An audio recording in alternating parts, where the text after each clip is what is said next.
Hi friends, చాలామంది నాకు మేము కూడా డ్రైవర్గా చేయాలనుకుంటున్నామన్నా ఆ ప్రాసెస్ ఏంటి నాకు ఒక్కసారి వివరంగా చెప్పన్నా అని చెప్పేసి నేను చాలామంది అడిగారు. వాళ్ళ కోసం అయితే ఈ వీడియో మిగతా వాళ్ళైతే స్కిప్ చేసేది. ముందు మనం గవర్నమెంట్ హాస్పిటల్లో మెడికల్ సర్టిఫికేట్ తీసుకోవాలి. అంటే గవర్నమెంట్ డాక్టర్ గారు మనకు సంతకం పెట్టి మెడికల్ సర్టిఫికేట్ ఇస్తారు.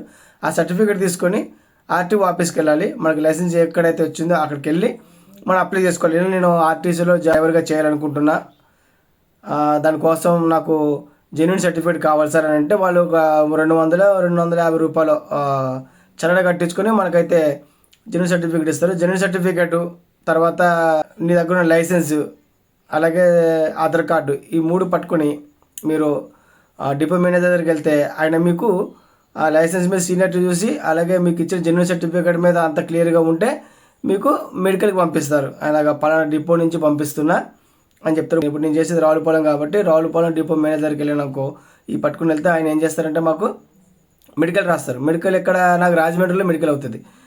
ఇక్కడ పలానా అబ్బాయిని డ్రైవర్ కింద పెట్టుకుందాం అనుకుంటున్నాం, తనకి మెడికల్ చేయండి అని చెప్పేసి ఆర్టీసీ మేనేజర్ గారు మనకి అక్కడ పంపిస్తారు. పంపించిన తర్వాత అక్కడ మనకి మెడికల్ చేస్తారు అంటే ముందు మన కళ్ళు చెక్ చేస్తారు, అలాగే మన హైట్ చెక్ చేస్తారు, మన వెయిట్, మనకి షుగర్ బీపీలు అలాంటివి ఏమైనా ఉన్నాయేమో చెక్ చేస్తారు, మన సిపిఆర్ చెక్ చేస్తారు, మన గుండెకి అన్ని పెట్టి సిపిఆర్ మన గుండె ఎలా పనిచేస్తుంది ఏంటి ఇవన్నీ చెక్ చేసిన తర్వాత ఓకే నీకు అన్ని పర్ఫెక్ట్గా ఉంటే నిన్ను ఓకే ఈ అబ్బాయి ఆర్టీసీలో మీరు డ్రైవర్గా పెట్టుకోవచ్చు అని చెప్పేసి వాళ్ళకి మనకు ఒక పేపర్ పంపిస్తారనమాట. అది మా నెక్స్ట్ డే రోజు వాళ్ళు పంపిస్తారు. తర్వాత ఆన్ కాల్ డ్రైవర్ కాకుండా ఎయిర్ బస్ డ్రైవర్ కాబట్టి నేను చేస్తున్న ఎయిర్ బస్ కాబట్టి ఎయిర్ బస్ డ్రైవర్ నా ప్రాసెస్ అయితే ఆల్రెడీ ఒక వీడియో మొత్తం చేసి పెట్టా. చాలామంది అడుగుతున్నారు కాబట్టి మళ్ళీ చేయవలసి వస్తుంది. ఇప్పుడు ఎయిర్ బస్ డ్రైవర్గా చేయాలంటే సేమ్ ప్రాసెస్. నేను వెళ్ళి గవర్నమెంట్ హాస్పిటల్లో గవర్నమెంట్ డాక్టర్తో సంతకం పెట్టించిన మెడికల్ సర్టిఫికేట్ తీసుకున్నా. తర్వాత నా లైసెన్స్ వచ్చింది మండపేట కాబట్టి ఉన్నా సార్ ఆర్టీసీలో, నాకు జెన్యున్ సర్టిఫికేట్ కావాలని చెప్తే మన లైసెన్స్ మీద ఎటువంటి కేసులు లేవు అని చెప్పేసి వాళ్ళు మనకు ఒక సర్టిఫికేట్ ఇస్తారు. ఎవరు? ఆర్టీఓ వాళ్ళు మనకు సర్టిఫికేట్ ఇస్తారు.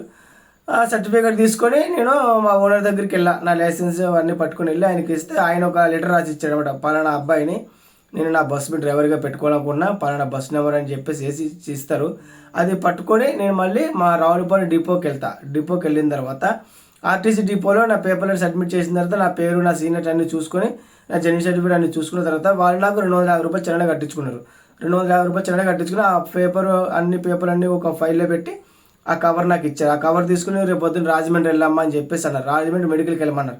నేను మెడికల్కి వెళ్ళా. నేను అక్కడికి రాజమండ్రి మెడికల్కి వెళ్ళిన తర్వాత నాకు అన్ని చెక్ చేశారు. నా హైట్, నా కళ్ళు, నా వెయిట్, నా సిపిఆర్, అలాగే నేను కూర్చా ఏమి లేవు అని చెప్పేసి వాళ్ళు మనకు ఒక సర్టిఫికేట్ ఇస్తారు. అదంతా ప్రాసెస్ అయిపోతుంది. ఒకవేళ మన హార్ట్ సరిగ్గా పనిచేయకపోతే వాళ్ళు కొంచెం వేరే హాస్పిటల్కి పంపిస్తారు అనమాట. మీ హార్ట్ కొంచెం తక్కువ కొట్టుకుంటుంది, మీరు అక్కడికి వెళ్ళి చెక్ చేయించుకుంటారండి అని. అక్కడ మళ్ళీ ఇప్పుడు రాజమండ్రి అనుకో సాయి హాస్పిటల్కి పంపిస్తారు. అక్కడ 18 మంది అంతా కట్టించుకుంటాడు.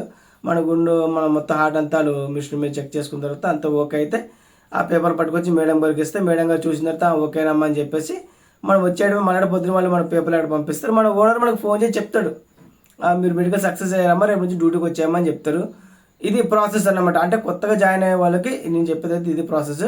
ఓకే, నేను ఏదైనా జెన్యున్ చెప్తా, 10 మందితో మాట్లాడి 10 మంది డ్రైవర్లు అలాగే 10 మంది కండక్టర్లు అలాగే దాంట్లో కొంచెం చేసే వాళ్ళు జాబ్ చేసే గవర్నమెంట్ ఎంప్లాయీస్ ఈ ఆర్టీసీ డిపార్ట్మెంట్ చేసే వాళ్ళందరితో నేను కొంచెం మాట్లాడతా, అడుగుతా జాబ్ల గురించి కానీ ఇలాగ ఎప్పుడైనా తీసుకునే అవకాశం ఉందా, లేకపోతే ఫర్దర్ ఇన్ఫర్మేషన్ ఏంటి, ఎప్పుడు వస్తాయి, లేకపోతే ఎలక్ట్రికల్ బస్సులు ఎప్పుడు వస్తాయి, ఇలాంటివన్నీ అడుగుతా. అడిగి జెన్యున్ కనుక్కునే వాళ్ళు చెప్పిందే మీకు చెప్తా. వాళ్ళు చెప్పే దాంట్లో 99% ఖచ్చితంగా ఫేక్ అయితే ఉండదు. ఇది గుర్తుపెట్టుకోండి మీరు. వాళ్ళ ఆర్టీసీ ఎంప్లాయీస్ సార్, వాళ్ళకి అన్నీ తెలుస్తాయి. వాళ్ళకి తెలియకుండా ఏది ఉండదు, వాళ్ళకి అన్నీ తెలుసు. కొంతమంది చెప్తారు, కొంతమంది చెప్పరు. కొంతమంది అవకాశం ఇప్పుడు ఎవరికన్నా ఉంటుంది కదా, వాళ్ళు యూజ్ చేసుకుంటారు. మళ్ళీ దాకా రాదని నేను అనుకుంటా. కొంతమంది నాతో చాలా బాగా చెప్తారు, కొంతమంది అయితే అబ్బాయి ఏం లేదని చెప్తారు. అన్నీ కొన్ని జెన్యున్ ఉంటేనే చెప్తా. ఒకవేళ నేను జెన్యున్ చెప్పకపోయినా మీకు వెంటనే నేను సారీ అండి అని చెప్పేస్తా.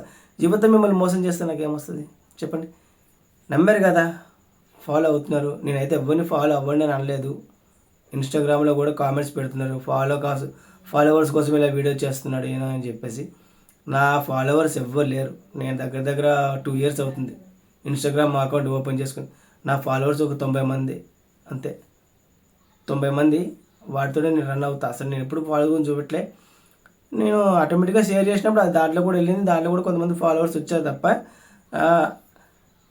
నేను చెప్పే దాంట్లో జెన్యున్ లేదనుకుంటే మీరు నిర్భ్యంతరంగా మీరు నన్ను అన్ఫాలో చేసుకోవచ్చు. ఎటువంటి అభ్యంతరం ఏమీ లేదు. నేను ఎటువంటి ఫాలోవర్స్ కోసం తాపత్ర పడేవాడిని కాదు. ఓకేనా? ఓకే ఫ్రెండ్స్, నా వీడియో నచ్చితే లైక్ చేయండి, అలాగే వీలైతే షేర్ చేయండి.